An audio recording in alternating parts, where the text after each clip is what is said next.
What's going on, guys? It's Grayson here with another debunking video. Today, we're going to be looking at a recent debate that Jordan Peterson had with YouTuber Destiny. Now, I'm not the biggest fan of Destiny. I disagree with him on a lot, but I thought that he did do a good job here in this interview exposing just how stupid and ill-founded most of Jordan Peterson's ideas actually are.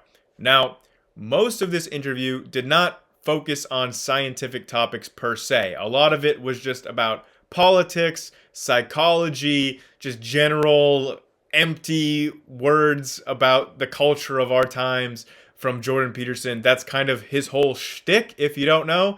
But I wanted to specifically focus on what he said about science in two main areas: climate change and the COVID-19 pandemic and vaccine, because he got so much absurdly wrong that the only two explanations that I can think of are either that he's just knowingly lying to his audience, or he's just so scientifically illiterate that he just sees things on Twitter and just buys them whole meal. Like, he's doing no critical thinking at all. He's not capable of going through this data and actually seeing what the real data shows. It just sounds like he's parroting talking points that he's heard elsewhere on the internet. Those are the only two explanations I can think of. You'll see over the course of the video, if you can think of any other explanation for what Jordan Peterson is saying here, let me know. For those of you who are blessed enough to not know who Jordan Peterson is, he is a PhD psychologist who was teaching at a university in Canada until 2016, when he became very outspoken against gender ideology and wokeness. And then this started this whole media controversy, which he has now spun into having several successful books, including stuff that just teaches people to make their beds in the morning. It's like, honestly, drivel, to be honest. Most of the things that Jordan Peterson writes about and talks about have absolutely no substance to them at all. Like, he is a master of using a lot of words and rhetoric and waxing poetic about topics that are literally, like, completely devoid of any substance or meaning at all. Like, you can listen to him talk for 10 minutes on end, and if you ask, hey, what did Jordan Peterson just say? Can you summarize it concisely? It's like, wait a minute. He literally said nothing. He says nothing and never shuts up about it. Like, I'm not the biggest Sam Harris fan, but Sam Harris actually kind of nailed this on the head, where he took a random cookbook and just started describing recipes in the way that Jordan Peterson would. And it's like, it's absolutely hilarious. He nails it. Like, Jordan Peterson is an expert at extracting some sort of deep, poignant, poetic meaning out of stuff that literally doesn't have meaning at all. Like, he'll say, add salt and pepper, and Jordan Peterson will be like, oh yes, the intrinsic duality in the nature of man, of the pure represented by the salt and the shadow of the pepper. And like, he'll just be extracting and talking this highfalutin nonsense about things that literally are straightforward. Like, this is his whole expertise, especially when he's talking about stuff like the Bible. It sounds like he's doing some sort of deep spiritual analysis that a bunch of rubes just eat up on the internet. And this is basically Jordan Peterson's entire shtick. He really avoids talking about actual hard scientific subjects most of the time. Like, this interview I found to be a little bit of an aberration. Like, normally he's just talking about like cultural stuff, wokeness. He's a big transphobe. He's basically just a podcaster for Ben Shapiro's Daily Wire. I mean, that's what he's up to. He's not a hard-hitting scientist, philosopher, Renaissance man. He's a podcaster, people. And he's going to be talking about actual scientific fields here as if he has an expert opinion about them. And people just believe that he does because he's got that doctor in front of his name. He has a PhD in clinical psychology. But he's going to be talking here about, vaccine science and climate science, things that he really has no idea about. Like, you can literally just hear that he's parroting other people's ideas that he's heard elsewhere on the internet and just taking them at face value. And we'll see, it is in complete conflict with the actual evidence from reality. So let's dive in. First, we're going to look at his claims about climate change, and then we're going to look at his claims about the COVID-19 vaccines. Let's go. If you believe climate models, or if you believe that we're heading in a certain direction in terms of climate, the overall warming of the planet, would be the same argument you would make for climate change. Only if you believe that you could model economic development 100 years into the future. Well, we're not trying to model, we're more concerned with modeling climate development, economic development. We're yes, equally, okay, tell me how I'm wrong. I don't believe that, because what I see happening is two things. We have climate models that purport to explain what's going to happen over a century on the climate side, but we have economic models layered right on top of those that claim that there's going to be various forms of disaster for human beings economically as a consequence of that climate change. And so that's like two towers of Babel stacked on top of one another. And so, because if people were just saying, oh, the climate's going to change, there'd be no moral impetus in that. It's the climate's going to change, and that's going to be disastrous for the biosphere and for humanity. But that's an economic argument as well as a climate-based argument. Like, there's nobody in 1890 who could have predicted what was going to happen in 1990 economically. Not a bit. Not a bit. And if we think we can predict like 50 years out now with the current rate of technology and calculate the potential impact of climate change on economic flourishing for human beings, we're deluded. We have plenty of examples throughout human history of how climate change on a regional level has devastated human cultures and societies. Like, there's multiple examples of this. One of my favorite is the 4.2 kiloyear event. Look it up. It literally devastated the economies of some of the earliest civilizations of humans across Eurasia. We see this in South America with the Norte Chico civilization. We see this in North America in the 1300s with like the Mississippians as well as the Puebloans. Like, this is time and time again. We see how the changing climate negatively impacts human civilizations. We see this in the Little Ice Age in Europe. We literally see this again and again. There's copious historical data showing this trend. But Jordan is saying that because of all this new technological development, you cannot predict what the economy will look like in 100 years' time. Well, like, no, you can't. But you can be reasonably certain that we're still going to need agriculture in 100 years' time, and we know how climate change is impacting agriculture. We can literally seeing happen today. Like, go to some of the areas of the world that are most affected by the changing climate today, and you can see, like in Kenya, like agricultural output in the most severe affected areas is going off of a cliff because it's too hot and too dry to be growing the kinds of agricultural products that we need to sustain large human populations. Like, this is not rocket science. Yeah, you could say that maybe some technological innovations in the future will, decrease the barriers to having mass scale direct carbon capture technology, and we could just take the carbon dioxide out of the sky and reverse climate change. Or maybe we can have some sort of new technology that allows us to grow crops with a lot less water in hotter conditions. Like, I like the optimism for that. I mean, I'm a big fan of science and technology, but like, that's not a rational way to make a decision for what actions we do today in the present. You can't just bank on some technology that doesn't even exist yet and say, well, because we can't predict what kind of crazy future technologies we'll have in 100 years, we shouldn't worry about anything because we'll just solve them down the line. Like, that's just procrastinating to such an absurdly stupid degree. It makes no sense. And a grown man is trying to use that argument now. I mean, like, obviously, if I agreed with that factual analysis, I would probably agree with you on the prescription here too, right? If I thought that like none of the climate models were accurate or couldn't accurately predict anything, then I'd also say why make them? Well, they're not sufficiently accurate. That's the first thing. And because they have a margin of error, and it's a large margin of error, they don't even model cloud coverage well. That's a big problem. They don't have the resolution. They don't have nearly the resolution to produce the accuracy that's claimed by the climate apocalypse mongers. People Not even keep saying close. that, but we just got another one of the hottest years on record.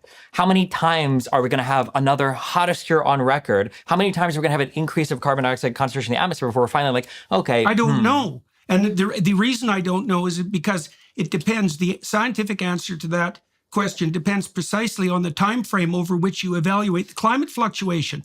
And that's actually an intractable scientific problem. So you might say, well, if you take the last 100 years, this variation looks pretty dismal. And I'd say, well, what if you took the last 150,000 years? Or the last 10,000 or the last 10 million? You see how quickly Peterson just jumps from one topic to the next, doesn't even really take time to acknowledge points that are being established. Like, his first claim here is that the climate models are not sufficiently accurate because they contain a large margin of error. Like, where's the empirical evidence supporting that? Because I could provide a study that shows that the previous multiple decades of climate models from like the 1970s onwards have been accurate when compared with the reality that happened. When we compare an agglomeration of all the major climate models compared with reality for what they predicted, they were actually pretty accurate. The studies, the data supports this. So he's just claiming the opposite of what the actual data shows, and all his viewers are just going to be parroting this misinformation now, even though they've never seen any kind of empirical source to say or to back up what Jordan Peterson is saying, but they'll just take his word for it, I guess. And then he just moves on to a topic of saying, well, look, if you compare it from the last 150 years, that's much different than the last 150,000 years. But like, again, compare it on any scale. 150 years, 10,000 years, 150,000 years, 2 million years. You can compare it on any of those scales, and you will still see that the rate at which that the climate is changing now is an anomaly. Like, you can see that the climate changes all up and down over the course of the Earth's history, but the rate of change today is virtually unprecedented. The only times when it's changed this much is when you have like a meteor impact or like a huge volcanic eruption that releases so much gas into the atmosphere that it completely changes things in a matter of years. Like, again, these are massive catastrophic events, and those are the only events that match the current rate of change of the climate. This is not natural. If we expect to see a temperature do this in a 150,000 year time span, in a 100 year time span, seeing it do this, that's very worrying. Now, you mean it could like be the Michael case. Mann's hockey stick, the one that's under attack right now in court by a major statistician who claimed that he falsified his data? I mean, that spike? Okay, let's clear up something real quick. Michael Mann's hockey stick graph is not just Michael Mann's graph or Michael Mann's data. The same graph showing the rate of climate change having a huge upward trajectory at the end, making it look kind of like a hockey stick, has been replicated by dozens of other researchers using multiple different independent methods. You can look at ice core data, you can look at satellite data, you can look at land data, you can look at all kinds of different methods for gauging climate over time, and you see this hockey stick kind of graph replicated each time. So like, trying to attack one specific scientist doesn't just magically make the data go away, Jordan. You can't just whoosh it away with a hand wave and say, oh, well, there's a lawsuit going on by a statistician who I guess must be an expert in climate models or something. But because there's a lawsuit going on, oh, I guess we just have to throw away all the other times that this same trend has been shown by all the other researchers in the field, the actual climate scientists, all the various methods that they've used without using any data that was anything to do with Michael Mann. But okay, just throw it all away because there's a court case. That's the argument that Peterson is selling right there. I'm talking about the record temperatures that are declared, that have been declared for like the past 5 years, that have also increased with the concentration of parts per million of carbon dioxide in the atmosphere.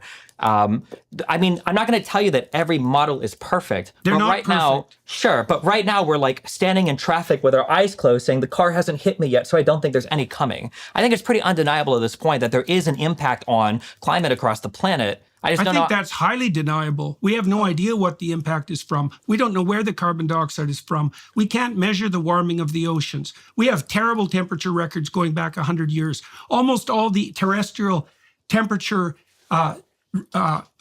detection sites were first put outside urban areas, and then then you have to correct. Then you have to correct for the movement of the urban areas, and then you introduce an error parameter that's larger than the purported increase in temperature that you're planning to measure.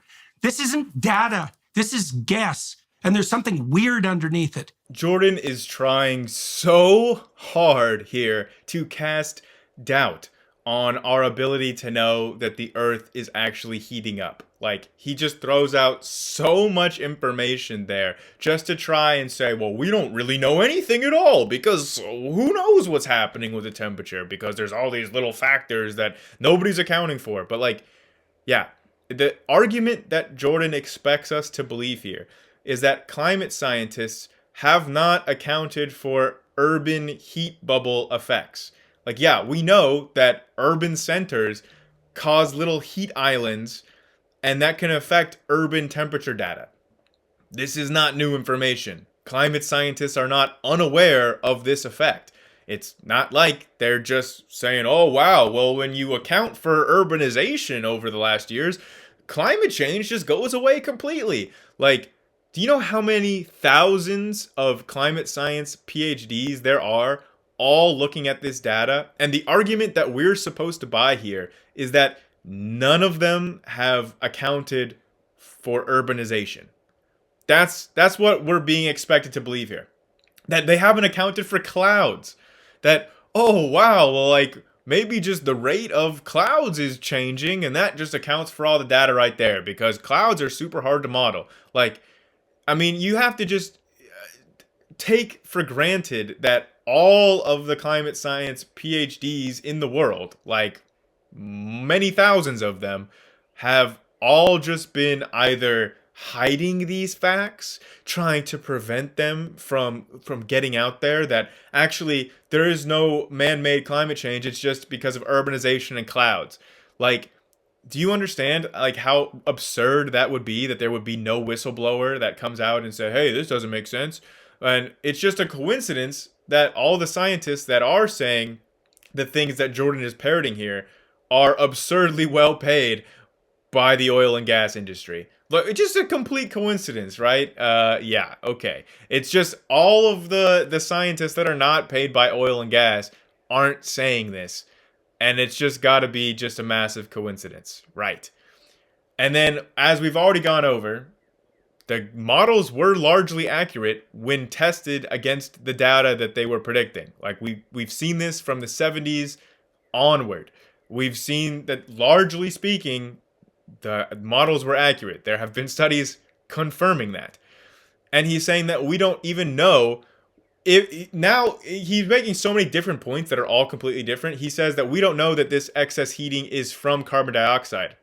He just slips that one in between all these other ones where he's saying that we don't even know that there is heating. Now he says in a tiny little sentence sandwiched between this large rant of his that we don't actually know that it's CO2, but we do, Jordan. You can actually take an infrared spectrum from the atmosphere of the excess heat. You can compare it to previous IR specters, and you can actually see that the difference in the spectrum is due to increased amount of CO2. We can literally see the signatures of CO2 in this excess heat. We know this is a greenhouse effect.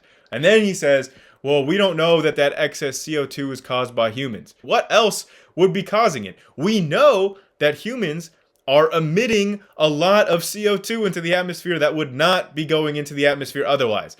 There's not any other natural means by which all this coal and fossil fuels would be being burned or otherwise turned into atmospheric CO2.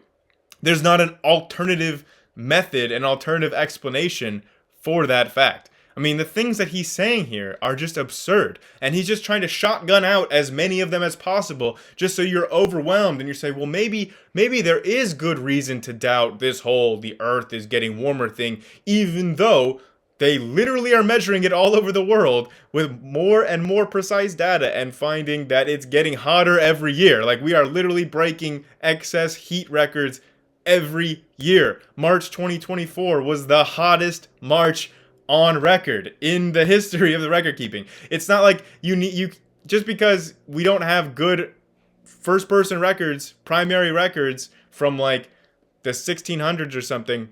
There are other methods other than just human record keepers that we can look at. We can look at ice cores.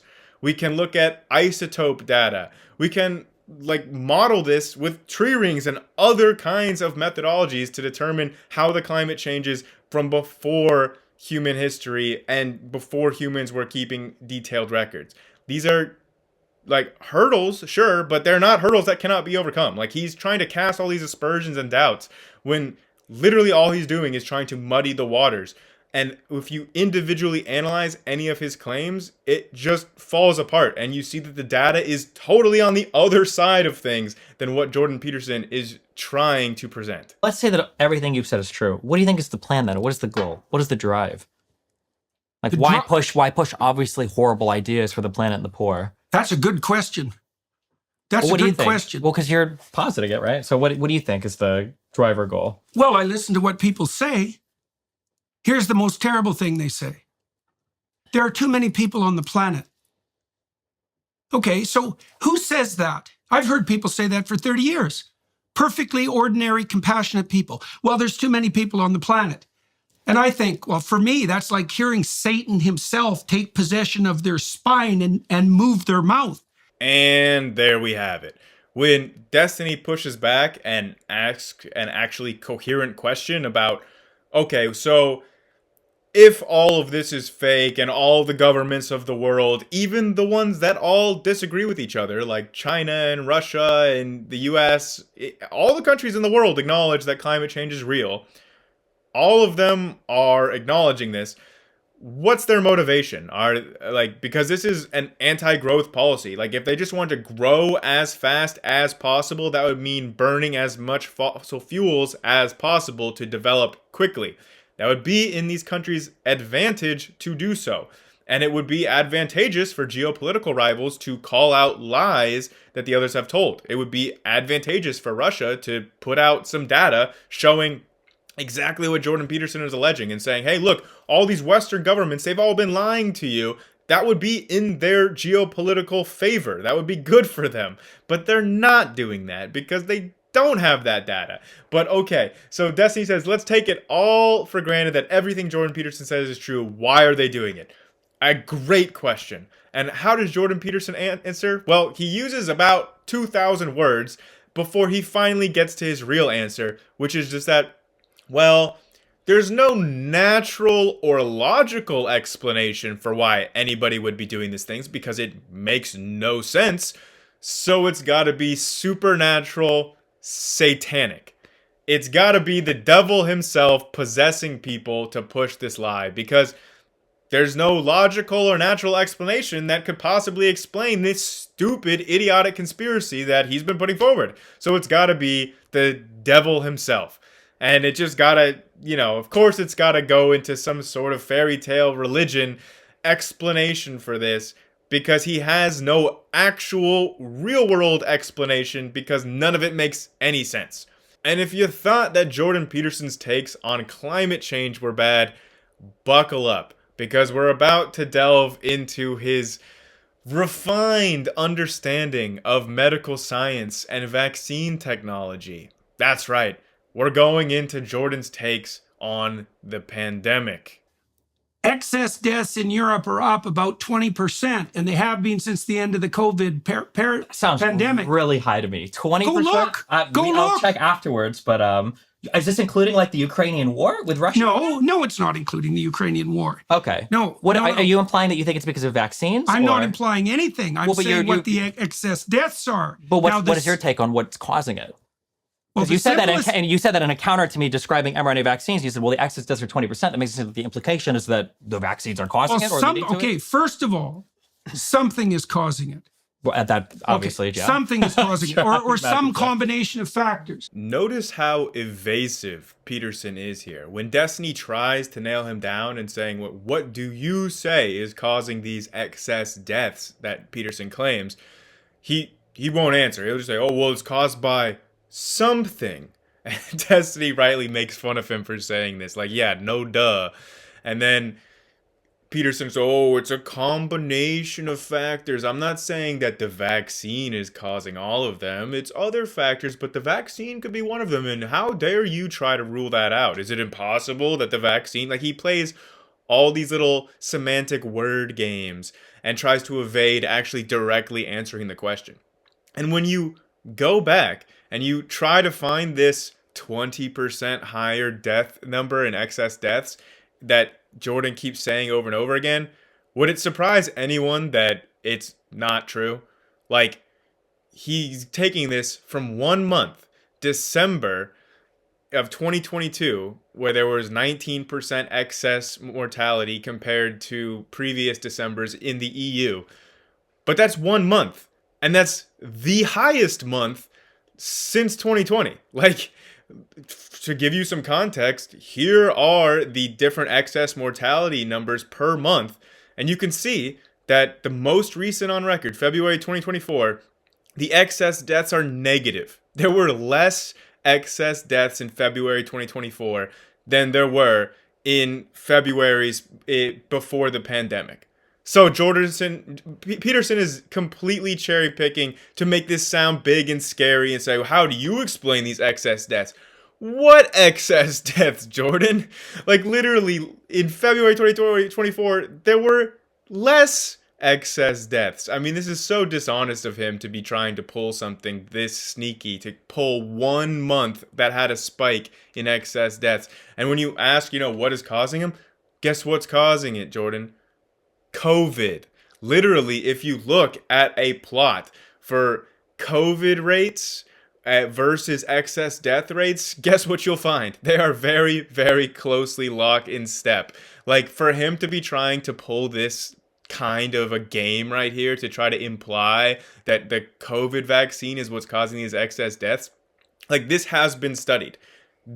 It has been definitively ruled out. The COVID vaccine does not correlate with excess deaths. In fact, it's inversely correlated. The more vaccinated, the less excess deaths. I mean, there have been studies on this, and Jordan should be knowledgeable about them if he's going to make a claim like this. But there's basically a 0% chance that Peterson has read any of these studies. I mean, he's literally just getting educated from Twitter posts at this point. Right. Okay. Well, so one relatively straightforward hypothesis is that it's a consequence of the disruption of the healthcare system, the staving off of cancer treatment, etc., the increase in depression, anxiety, suicidality, and alcoholism that was a consequence of the lockdowns, the economic disruption. And there's plenty of reason to believe that some of that is the case. But the other obviously glaring possibility is that injecting billions of people with a vaccine that was not tested by any stretch of the imagination with the thoroughness that it should have before it was forced upon people also might be a contributing factor, partly because we know that it led to a rise in myocarditis among young men. And we also know that there was absolutely no reason whatsoever to ever recommend that that vaccine was delivered to young children. Whose risk of death at COVID was so close to zero that it might as well have been zero. When you're talking about a disease, the risk of death isn't the only thing that you worry about for the disease. There's also so you're going to talk about transmission? Because that was another thing that the COVID vaccine pushed. Yeah, but it didn't do anything to transmission. It absolutely did, because it decreased your chance of getting infected. It didn't get rid of transmission, but it reduced transmission. Yeah, but it was claimed that it would get rid of transmission. Only if you take one reading of one single quote. I think that Biden said one time where he said, no, come on. Is there no limit to the amount that Jordan Peterson is willing to lie about actual scientific data? Like, no, the risk of COVID to children was not just zero, right? There were like there were like 2,000 deaths of children from COVID. I mean, try telling that to one of the parents of these children that the risk of death is near zero. But yeah, Destiny is actually correct on this point. There's more to just deaths. There's hospitalizations, there's intensity of symptoms, there's long-term impacts from COVID that children could be exposed to. Like, this is more than just like a simple looking at the deaths. And even just in that narrow analysis, Peterson is still wrong, still ignorant of the data, and still like dangerously misleading people here with this statement that there's just no risk to children for COVID. He's also saying that, we know that the vaccine caused myocarditis. Like, this is a very common talking point, but like the rate of risk for myocarditis is less for the vaccine than if you just have gotten COVID and not been vaccinated.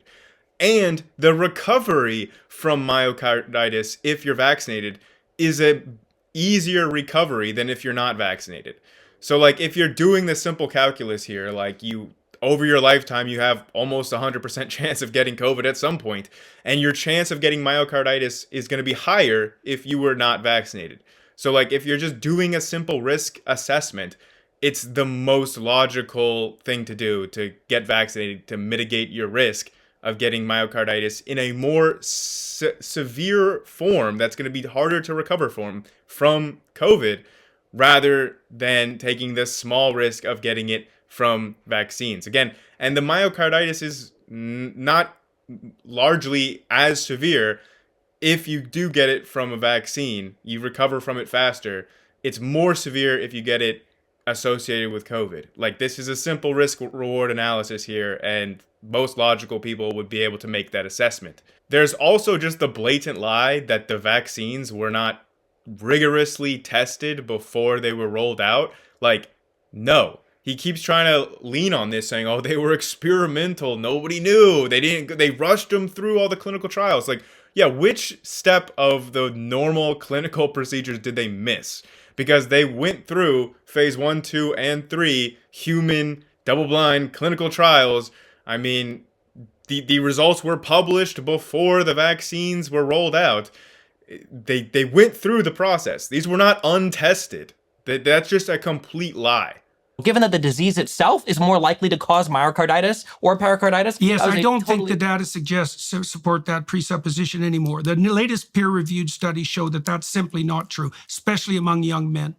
Yeah, okay. Citation needed there. What study are you referring to there, Jordan? Because literally all the studies, I went through them. I looked to try to find the study that you're talking about. All the studies show that the risk of myocarditis is much worse for COVID unvaccinated than it is associated with the vaccine. Like, multiple different studies from multiple different institutions all showing this, but Jordan claims that there's some new data out there that he doesn't cite, that no one else seems to be aware of, that Peterson knows about but isn't sharing, that shows otherwise. Like, yeah, gonna call BS on that one until somebody can actually provide a source for that silly claim. Do you think that we get effective drugs from pharmaceutical companies? Not particularly. Okay. Do you think that any vaccines work? Yes. Do you think that any... I don't think 80 of them work at once for babies. And more lies from Jordan. Yeah, babies are not getting 80 vaccinations at once. Like, vaccine schedules are publicly available information. It's never, at one point in time, ever in a baby's lifetime, is it getting 80 vaccines at once. Not any point in a person's lifetime is that happening. So again, this is just more hyperbolic language that Peterson is employing to try to scare the audience, to try to sound like, oh, big scary 80 vaccines into a baby. It's like, why are you doing that? Why do you have to lie to try to make your point here and use such hyperbolic language? I mean, come on, just tell the truth. Is it really that hard? They use force. We use force for all sorts of things in terms of public health. We don't generally use force to invade people's bodies. How long have vaccine mandates been a thing in Canada, the United States, and the entire world? I don't think they should have been a thing. That's great if you don't think they should have been, but when you say we don't generally use force, we absolutely use force. We've enforced vaccines for a long time. It's an important part of public health. Fair enough. We did it on a scale and at a rate during the COVID pandemic, so-called pandemic, that was unparalleled. And the consequence of that was that we injected billions of people with an experimental, and it wasn't a bloody vaccine. Of course. No, it wasn't. Yes, it was. No, it isn't. Yes, it is. It's not. Because it doesn't have a 100% success rate? You think it's a definition of vaccine? The whole point of the vaccine is to give your body a protein to train on so that your immune system works. Who cares if it's not the same? There's different types. They used the word vaccine so that they didn't have to contend with the fact that it wasn't the same technology. There are different types of vaccines that are different technologies. Fine. The mRNA vaccines is a type of vaccine technology. Vaccines.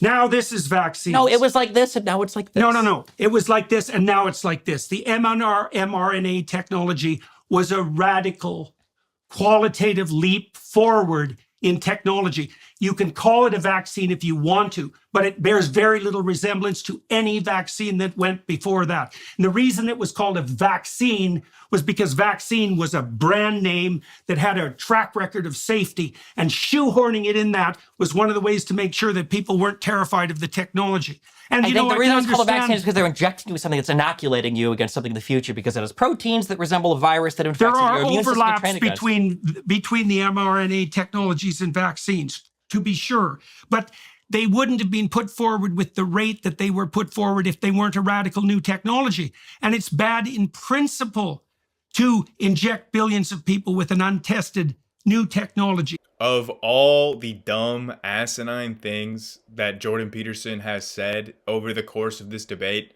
this might be the dumbest one yet. He's literally claiming that the mRNA vaccines are not vaccines because they're a different technology. But like, they do all the same things that a vaccine does. They check off all the boxes for that which we would classify as a vaccine, but he claims that they're not because they work by injecting mRNA rather than the protein themselves. Like, this is such a petty semantic little point to play, and he's only even doing this to try to put something so stupid and bold and inflammatory into the conversation to just change the subject because he realized that he just got when he claimed that there were no mandatory vaccines before the 2020 pandemic, which is just a complete fabrication and just a totally ignorant statement to make in the face of history. I used to work in the healthcare industry. I was forced to get vaccinated in order to be in hospital operating rooms. Like, nurses are forced vaccines. Back in 1918, in one of the deadliest pandemics in history with influenza, there were mandatory vaccines back then. Like, this is not a new thing that just only started happening in 2020. Like, and then when he realized that that was a stupid thing that he said, he immediately tries to shift gears by saying something even dumber and claiming that mRNA vaccines are not vaccines. And then he finally comes to realize that, hey, wow, I can't just keep digging the hole deeper and saying more and more dumb things, because Destiny actually does a good job of calling him out on just how stupid of a statement this is. And Peterson finally backs down and says, okay, fair enough, and then just immediately tries to change the subject yet again. Isn't it also bad in principle for billions of people to get infected with a worldwide pandemic that initially was causing a decent number of deaths, a ton of complications, shutting down world economies? Maybe it was. Maybe it was. So shouldn't we be able to engage in that analysis and figure out, like, if we look at the we're not engaging in the analysis. No, because now we're talking about whether or not vaccines are even vaccines or not instead. No, don't play that game. That is not what I was doing. I was making a very specific and careful case.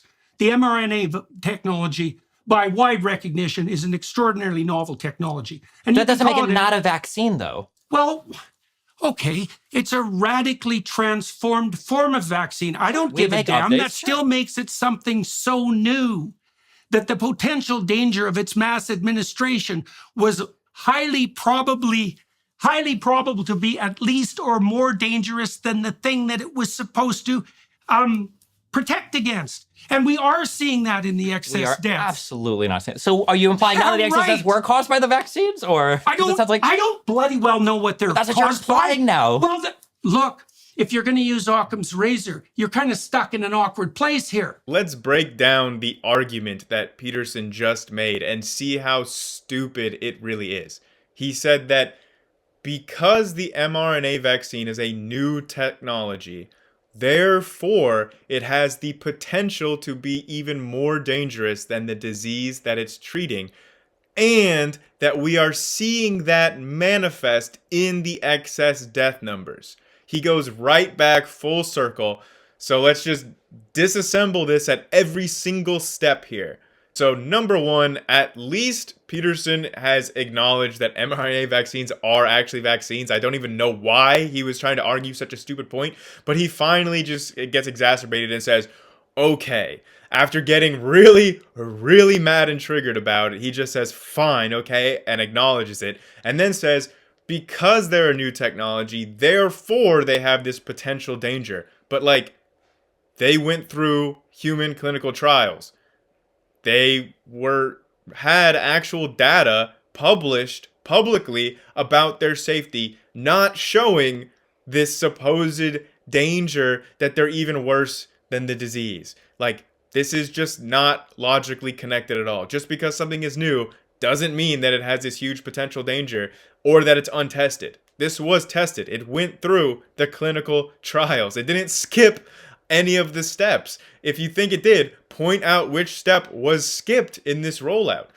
So no, it doesn't logically follow that just because something is a new technology, therefore it could be an even worse problem than the problem it's supposed to be solving. That does not logically follow. And then he says that this is reflected in those excess mortality numbers that we already saw he had just cherry-picked, and is essentially lying when he says that. I mean, he's referring to 1 month's excess mortality numbers. When you look at the whole, there's not this huge amount of excess mortality, and the actual excess mortality that is seen correlates with COVID case rates. I mean, this is just so much BS wrapped up in BS, wrapped up in leaps of faith, wrapped up in bad faith arguments. Just non-stop from Peterson, and he keeps circling the drain and going back to the ones he's already made. It's just maddening. In order to create or manufacture a vaccine that was causing excess deaths all around the world, there are so many different people that we motivated to call this out. How do you explain the fact that no, it's a handful of people? Where are the governments calling it out? Where are the academic institutions calling it out? Where are the other private companies calling it out? Wouldn't you stand to make a killing if you were a private company in Europe and you could say, look, the mRNA vaccines for sure are causing all of these issues? Why wouldn't Putin? Why wouldn't Xi Jinping? Why wouldn't anybody else in the world call this out if it was as horrible as it was? There are plenty of people attempting to call Nobody credible and no huge institution. What do you make of the excess deaths? You haven't come up with a bloody hypothesis. I don't even know if there are 20% at the excess deaths in Europe right now. If I had to guess off the top of my head, it's going to be, like you said, one might be lingering effects of an overwhelmed healthcare system. Another one might be deaths related to the war in Ukraine. Another one might be rising energy costs that have happened for a couple of reasons. But it's absolutely impossible that any of it could be unintended consequences of a novel technology injected into billions of people. And there it is. When confronted with a completely cogent explanation for this supposed excess death numbers, which Destiny is rightly skeptical of, because guess what? It's not reflective of reality. Peterson is literally just cherry picking his data to be the biggest number possible. Like, when presented with actual coherent explanations that would explain that data, Peterson just says, oh, so you're saying it's impossible that some new and untested technology injected into billions of people. Like, this is all just rhetoric. Empty, hollow rhetoric. None of that was based on any empirical facts. We've seen so far how Jordan Peterson is willing to twist the truth and misrepresent actual scientific data in order to make his scary political conspiracy talking point. And literally, Destiny also did a good job of calling this out and saying, like, hey, if these mRNA vaccines were really associated with all this excess death, why wouldn't the people that would stand to gain economically, politically, be calling this out? Like, there would be rival companies calling this out. There would be rival countries like China or Russia that would stand something to gain if they could show that the governments of the West were complicit in some sort of mass excess mortality, untested injection. Like, that would be huge fodder for them. None of them are calling this out. None of them are talking about this so-called, data that Jordan Peterson is trying to bring up, because there's no there. The only people that are talking about the things Jordan Peterson are other cranks like that Jordan Peterson is exposed to on Twitter. I don't know where else he could be getting any of this information other than just some cranks that he follows on Twitter. I mean, if you have ever seen him post on Twitter, he's not following or sharing content that is any way based in scientific data or even rational. I mean, the things that he posts are insane. He literally posted a fake image of like people getting milked like cows, and he thought it was real. I mean, this man does not have the kind of media literacy to be competent enough to even use social media. The man gets duped by obviously fake Twitter posts. There's no way that he is a reliable arbiter of truth. And yet he waxes poetic and he sounds like he's making all these really data-driven points, even though he never actually alludes to the actual data. He just says, he gestures and says, there's studies for this, there's excess mortality here. And when you actually pin him down and look at any of those claims, they evaporate. And you find out that he's actually just either lying or completely scientifically illiterate. Those are the only two options that I can see based on what we've seen here. If you think that there's a third option that could explain the things that he has said here, please let me know, because I can only see either he's lying or he's stupid and ignorant and can't understand science or data. That's it. I don't know any other explanation for the things that he is saying. And there were so many other stupid claims that he made in the course of this conversation. Like, outside of just scientific data, he was talking about like the Nazis are not a right-wing party. Like, this is just ignorance to history, to politics. I mean, there's just no field that this man will not stumble onto and misrepresent. I mean, he says some of the dumbest things over the course of this interview. He tries to make some sort of poetic interpretation of the Bible that like is just reading way too much into the text. It's just a mess from beginning and end. I don't know how anybody listens to this man and takes him seriously at all. I mean, sure, he's articulate, he's good at rhetoric, but would you actually listen to the things he's saying? There is almost no substance to them at all, or they're just wrong. I mean, this video was legitimately difficult to make just because of how much I had to listen to his stupid Kermit the Frog voice trying to use 3,000 words to say something that could be concisely conveyed in a single sentence that had no meaning at all. I mean, it's just, God, he's one of the most frustrating people to listen to out there. I mean, I don't think anybody else is better at saying nothing with more words than Jordan Peterson. So hopefully after this, I don't ever have to listen to him again, and neither do you. So if you enjoyed this, please subscribe for more debunks, more videos about science, and more debates with stupid pseudoscientists like Jordan Peterson and others. Thanks.